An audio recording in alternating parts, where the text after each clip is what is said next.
अस्सलाम वालेकुम स्टूडेंट्स।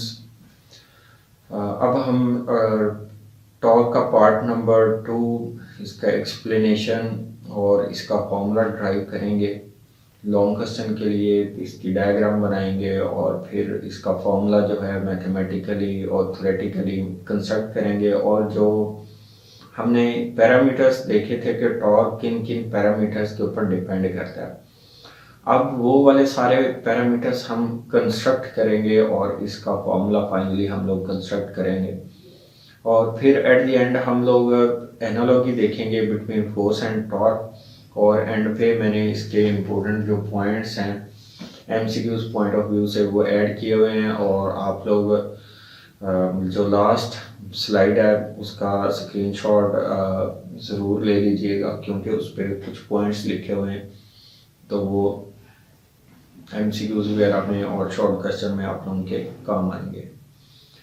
तो अगर पार्ट 1 में कोई भी ऐसी चीज़ थी जो आपको समझ नहीं आई तो आप ज़रूर मुझे बताइएगा ताकि मैं उसको एड्रेस कर सकूं। तो चलते हैं आज के टॉपिक की तरफ। तो टॉर्क के टॉपिक में जो पार्ट 1 वाला है वो लिखने के बाद आप नेक्स्ट हेडिंग रखेंगे एक्सप्लेनेशन की, और यहाँ पे हम लोग इसको एक प्रॉब्लम कंसीडर करके कम्प्लीटली डिस्क्राइब करेंगे। तो सपोज हमारे पास एक रिजिड बॉडी है और उस रिजिड बॉडी को हमने पॉइंट ओ के ऊपर पिवट किया हुआ है, और ये पॉइंट ओ के ऊपर रोटेट कर सकती है जब इसके ऊपर कोई पर्टिकुलर फोर्स लगाई जाए। उसके बाद हमारे पास एक फोर्स है एफ। ये इस फोर्स को हमने पॉइंट पी के ऊपर लगा दिया। रिजिड बॉडी है, ओ पॉइंट पे पिवट है। हमने फोर्स, ये रिजिड बॉडी का साइज यहाँ पे है, ये सारा ये देखें, ठीक है। तो यहाँ पे फिगर में जस्ट उसकी रोटेशन को शो किया हुआ है। तो पॉइंट पी के ऊपर हमने उसको अप्लाई कर दिया रिजिड बॉडी के। तो ये फोर्स पॉइंट पी पे लग रही है, तो पॉइंट पी की जो लोकेशन है या उसका पोजीशन वेक्टर है वो क्या है, आर। कहाँ से? पिवट पॉइंट से। तो पिवट पॉइंट से पॉइंट पी तक का जो डिस्प्लेसमेंट है वो क्या है, पोजीशन वेक्टर आर। तो हम लोग पढ़ चुके हैं, हमने कैलकुलेट करना है टॉर्क का फॉर्मूला। लेकिन हमने टॉर्क की डेफिनेशन पढ़ी हुई है, वो क्या है, मूवमेंट आर्म और फोर्स का प्रोडक्ट। तो उसमें ये था कि मूवमेंट आर्म क्या था, परपेंडिकुलर होता है फोर्स के ऊपर। अगर आप इस वाली डायग्राम को देखें तो ये वाली फोर्स इस पोजीशन वेक्टर आर के ऊपर परपेंडिकुलर नहीं है, ये सर्टेन एंगल बना रही है। तो अब तो मूवमेंट आर्म ही एग्जिस्ट नहीं करता, तो हम तो मैथ का फॉर्मूला अप्लाई नहीं कर सकते, मैथमेटिकल मॉडल। तो हमने इस डायग्राम को मैथमेटिकल मॉडल के लिए डिस्कस करना है। और मैथमेटिकल मॉडल तब वर्क करेगा जब हमारे पास मूवमेंट आर्म हो और फोर्स हो। तो जब फोर्स 90 के एंगल से ग्रेटर या लेस पे लगाई जाती है तो फिर मूवमेंट आर्म खुद कैलकुलेट करना पड़ता है, और उसकी दो टेक्निक्स हैं। और फर्स्ट टेक्निक क्या है कि आप फोर्स को उसके कंपोनेंट्स में तोड़ लेंगे, फोर्स को उसके कंपोनेंट्स में तोड़ लेंगे, या फिर जो पोजीशन वेक्टर आर है उसको उसके कंपोनेंट्स में तोड़ेंगे। तो हम पहले फोर्स को तोड़ते हैं उसके कंपोनेंट्स में। अब देखें, हम इसको कंपेयर करने जा रहे हैं या इसको रिजॉल्व करेंगे पोजीशन वेक्टर आर के ऊपर। एफ को रिजॉल्व करेंगे पोजीशन वेक्टर आर के ऊपर। तो हमने एफ के दो कंपोनेंट्स बना दिए, एफ के हेड से नॉर्मल ड्रॉ कर दिया यहाँ पे। तो ये देखें, एक कंपोनेंट फोर्स का ये बन जाएगा और एक कंपोनेंट ये वाला फोर्स का बन गया।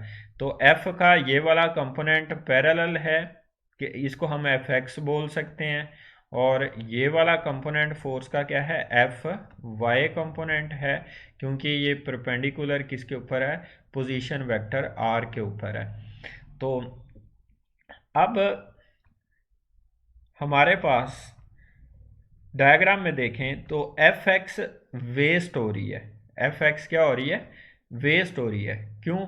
इसका लाइन ऑफ एक्शन कहाँ से पास हो रहा है, हम ऑलरेडी पढ़ के आए हैं कि जिस फोर्स का लाइन ऑफ एक्शन कहाँ से पास हो, पिवट पॉइंट से, उसका मूवमेंट आर्म एग्जिस्ट नहीं करता, इस वजह से वो टॉर्क प्रोड्यूस नहीं करती। सेकेंडली देखें, ये तो इस रिजिड बॉडी को इस तरफ खींच रही है, पुल कर रही है, तो रिजिड बॉडी तो रोटेट ही नहीं कर सकती। रोटेशन के लिए ज़रूरी है कि यहाँ पे कोई लेफ्ट राइट पे ऐसे मतलब इस तरफ या इस तरफ फोर्स लगाई जाए, इसे पुल ना किया जाए। तो फोर्स को ऐसे लगाना चाहिए कि वो ऑब्जेक्ट को रोटेट करे, पुल या पुश ना करे। तो यहाँ पे इसका एक्सिस ऑफ रोटेशन पास हो रहा है ओ से, इस वजह से एफ एक्स तो वेस्ट हो रहा है। अब देखें एफ वाई, अब ये टॉर्क प्रोड्यूस करती है किस में, यहाँ पे रिजिड बॉडी में, और इसका मूवमेंट आर्म भी एग्जिस्ट करता है। अगर आप लोग यहाँ पे देखें तो एफ जो आर है परपेंडिकुलर है किसके ऊपर, एफ वाई के ऊपर, और एफ एक्स के साथ तो वो पैरेलल है। तो लिहाजा मैथमेटिकल मॉडल जो है वो सेटिस्फाई होता है किसके लिए, एफ वाई के लिए, वो एफ एक्स के लिए सेटिस्फाई नहीं होता। तो लिहाजा एफ वाई टॉर्क प्रोड्यूस करती है, एफ एक्स जो है वो वेस्ट हो जाती है। तो अब हम मैथमेटिकल मॉडल लगाएंगे और जो है फोर्स उसको कैलकुलेट कर लेंगे। तो नेक्स्ट स्लाइड पे चल के उसको कैलकुलेट करते हैं। तो सबसे पहले हमने यहाँ पे रिजॉल्व कर दिया फोर्स को। तो यहाँ पे देखें torque is equal to movement arm into force. तो मूवमेंट आर्म आर आ जाएगा और F sine theta. F sine theta जो है ये इसका मूवमेंट आर्म एग्जिस्ट करता है, एफ कॉस थीटा वेस्ट हो रही थी क्योंकि ये वाई कंपोनेंट है। तो ये आ जाएगा हमारे पास आर एफ साइन थीटा। उसके बाद यहाँ पे हमारे पास एक और वे है इसी फोर्स को कैलकुलेट करने का, और जो मैंने आप लोगों को थर्ड डेफिनेशन बताई थी, अब हम लोग वो भी लगा सकते हैं। कैसे देखें ज़रा, इसी डायग्राम को देखें। थर्ड डेफिनेशन ये थी कि tangent force into radius of circle, tangent force into radius of circle के प्रोडक्ट को भी टॉर्क बोलते हैं। यहाँ पे देखें जब हम लोग यहाँ पे पॉइंट पी पे फोर्स लगा रहे हैं तो पॉइंट पी एक सर्कल के ऊपर रोटेट करेगा, ऐसे एक सर्कल ट्रेस हो जाएगा ये। तो अगर आप लोग देखें ये वाली फोर्स, ये एफ वाई कंपोनेंट है ये वाला, और ये क्या था, एफ एक्स कंपोनेंट था। तो एफ वाई जो है या एफ साइन थीटा ये टेनेंट है इस सर्कल के रेडियस के ऊपर। तो अगर आप रेडियस ऑफ सर्कल को मल्टीप्लाई कर लें किससे, टेनेंट फोर्स से, तो तब भी टॉर्क कैलकुलेट हो जाता। तो ये इसका थर्ड वे था, लेकिन हम लोग जो बुक पे डिस्कस किया हुआ है वैसे ही इसको डिस्कस करेंगे। तो अब हम जाते हैं सेकंड वे की तरफ। सेकंड वे क्या है, जब फोर्स ना 90 पे हो ना पैरेलल हो, सर्टेन एंगल पे हो, तो फिर हमारे पास जो नेक्स्ट वे बचता है वो ये है कि हम f को उसके कंपोनेंट में स्प्लिट करते हैं या फिर पोजीशन वेक्टर r को उसके कंपोनेंट में स्प्लिट करते हैं। r को स्प्लिट करने के लिए सबसे पहला काम ये करेंगे कि हम लोग जो फोर्स है उसका लाइन ऑफ एक्शन लगा दिया, ये देखें क्लियर है, लाइन ऑफ एक्शन, और लाइन ऑफ एक्शन से जो r है उसकी टेल से नॉर्मल ड्रॉ कर दिया। अब हम r को रिजॉल्व कर रहे हैं किसके ऊपर, f के ऊपर। तो f का लाइन ऑफ एक्शन लगाया, फिर r की टेल से यहाँ पे नॉर्मल ड्रॉ कर दिया। तो यहाँ पे आप लोग अगर देखें तो r अपने कंपोनेंट्स में रिजॉल्व हो चुका है। ये एक कंपोनेंट है r का और r का दूसरा कंपोनेंट ये वाला है। तो अब आप लोग फिगर में देखें तो ये वाला कंपोनेंट जो है r का, इसको हम r x बोल देंगे क्योंकि जिससे आप कंपेयर करते हैं वो उसी से पैरेलल देखा जाता है। f से कंपेयर कर रहे हैं, f के ऊपर रिजॉल्व कर रहे हैं। तो r x ये वाला r का कंपोनेंट f के साथ पैरेलल है, तो लिहाजा ये टॉर्क प्रोड्यूस करने में कोई रोल प्ले नहीं करता। ये वाला कंपोनेंट देखें तो ये line of action of force के ऊपर परपेंडिकुलर है, तो ये वाला कंपोनेंट जो है टॉर्क की प्रोडक्शन में रोल प्ले करेगा। ये वाला कंपोनेंट कोई रोल प्ले नहीं करेगा क्योंकि मैथमेटिकल मॉडल इसके ऊपर सेटिस्फाई नहीं होता, क्योंकि आर एक्स मूवमेंट आर्म नहीं है फोर्स के ऊपर क्योंकि ये फोर्स के साथ पैरेलल है। मूवमेंट आर्म वो होता है जो परपेंडिकुलर हो फोर्स के ऊपर। तो ये वाला कंपोनेंट हम बोल सकते हैं आर वाई, तो ये परपेंडिकुलर है फोर्स के ऊपर। तो लिहाजा हम ये भी कह सकते हैं आर वाई मूवमेंट आर्म है एफ का, आर एक्स मूवमेंट आर्म नहीं है किसका, एफ का। इस वजह से मैथमेटिकल मॉडल में आर वाई कैरी करेंगे और इसके साथ साइन आएगा। तो लिहाजा हम सेकंड वे जो है उससे हमारे पास फॉर्मूला क्या आ जाएगा, यहाँ पे अगेन इसमें movement arm into force, movement arm into force. तो मूवमेंट आर्म अब हमारे पास आर साइन थीटा आया और फोर्स एफ, तो लिहाजा टॉर्क का फॉर्मूला क्या आ गया, आर साइन थीटा एफ। तो इस तरह से आप लोग इसको ड्राइव कर सकते हैं जो टॉर्क का फॉर्मूला है। तो इसके अलावा इसी में एक और क्वेश्चन है और बोर्ड में ये शॉर्ट क्वेश्चन में आया हुआ है, तो इम्पोर्टेंट है और एमसीक्यूज पॉइंट ऑफ व्यू से भी इम्पोर्टेंट है, उसको डिस्कस करते हैं। तो फॉर्मूला की डेरिवेशन डायरेक्शन हम पार्ट 1 में डिस्कस कर चुके हैं, यूनिट भी। तो अब नेक्स्ट इसी टॉपिक में एक स्टेटमेंट है, analogy between torque and force. Analogy का मीनिंग ये होता है कि एक जैसा काम करना, एक जैसा काम करना, एनालॉगी का ये मीनिंग होता है।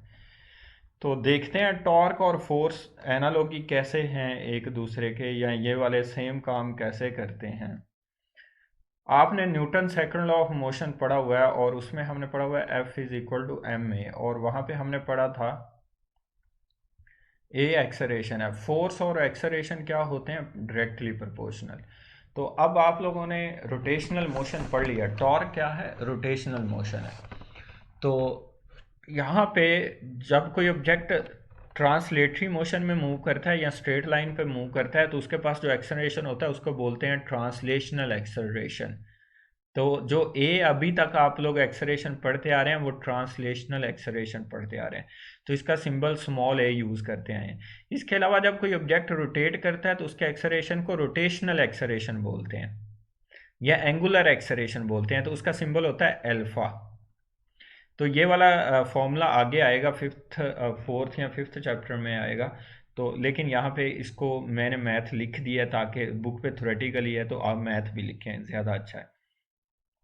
तो फोर्स प्रोपोर्शनल होती है लीनियर एक्सेलरेशन के और टॉर्क प्रोपोर्शनल होता है एंगुलर एक्सेलरेशन के। तो इसका मीनिंग क्या है कि जो लीनियर मोशन है वो पैदा कौन करता है या एक्सेलरेशन प्रोड्यूस कौन करती है? फोर्स। लेकिन जो एंगुलर एक्सेलरेशन है वो प्रोड्यूस करता है टॉर्क। टॉर्क जब भी किसी चीज़ के ऊपर एक्ट करता है तो रोटेशनल मोशन होता है, और रोटेशनल मोशन में जो एंगुलर वेलोसिटी में चेंज है वो एंगुलर एक्सेलरेशन कहलाता है। तो एक्सेलरेशन टॉर्क जो है वो एंगुलर एक्सेलरेशन प्रोड्यूस करता है, फोर्स लीनियर या ट्रांसलेशनल एक्सेलरेशन प्रोड्यूस करती है। लेकिन काम तो दोनों का एक ही है। टॉर्क रोटेशनल मोशन में एक्सेलरेशन प्रोड्यूस करता है, फोर्स ट्रांसलेशनल मोशन में एक्सेलरेशन प्रोड्यूस करती है। तो टॉर्क भी एक्सेलरेशन प्रोड्यूस करता है, जनरली स्पीकिंग फोर्स भी एक्सेलरेशन प्रोड्यूस करती है, तो दोनों का काम तो एक ही है। तो लिहाजा टॉर्क और फोर्स दोनों एनालॉगस हैं क्योंकि ये सेम काम करते हैं, और सेम काम क्या है? एक्सेलरेशन प्रोड्यूस करते हैं। तो यहाँ पे कुछ पॉइंट्स ये देखें, आपको पता है कि जब वेलोसिटी कांस्टेंट हो तो एक्सेलरेशन क्या होता है? जीरो, क्योंकि एक्सेलरेशन की डेफिनेशन क्या है? Change in velocity with time. तो वेलोसिटी कांस्टेंट तो एक्सेलरेशन जीरो, फोर्स भी जीरो। तो ये पॉइंट एमसीक्यूज में आया हुआ है बोर्ड में कि जब कोई ऑब्जेक्ट कांस्टेंट एंगुलर वेलोसिटी, जब कोई ऑब्जेक्ट रोटेट करता है तो उसकी वेलोसिटी को एंगुलर वेलोसिटी बोलते हैं। तो एंगुलर वेलोसिटी कांस्टेंट तो एंगुलर एक्सेलरेशन जीरो, तो उसके ऊपर टॉर्क भी क्या होता है? जीरो होता है। तो सिंपल, अगर आप फैन चल रहा हो आपके घर में कांस्टेंट स्पीड से तो उसका ऊपर टॉर्क ज़ीरो होता है और उसका एंगुलर एक्सेलरेशन भी ज़ीरो होता है। तो ये इसका कंक्लूडिंग रिमार्क्स, इसका स्क्रीनशॉट ले लें, और ये मैं ऑलमोस्ट सारे पॉइंट्स जो हैं वो डिस्कस करके आया हूँ। तो ये पॉइंट्स भी आप लोग लिख लें, याद कर लें, और ये आपके काम आएंगे। तो ये टॉपिक भी हमारा कंप्लीट हुआ, और अल्लाह हाफिज़।